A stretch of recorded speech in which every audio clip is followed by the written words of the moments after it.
Borzasztóan örültem, amikor felkérést kaptam arra, hogy Sziszit Erzsébet királynőt eltáncolhatom ebben a produkcióban.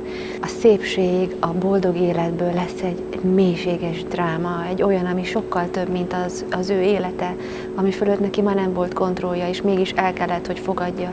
Számomra ez egy különleges feladat.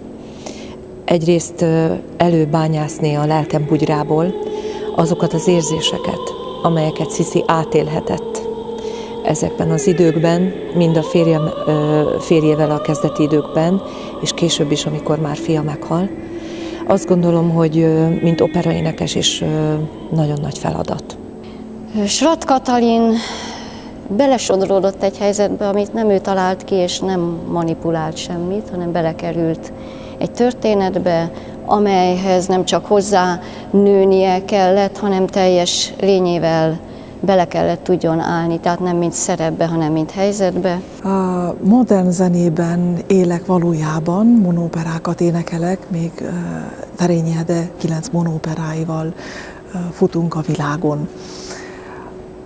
A Schratt Katalin szerep, ez egy olyan szerep, amiben nem csak ember, hanem nő, szociális figura és történelmi figura kell legyek ugyanakkor.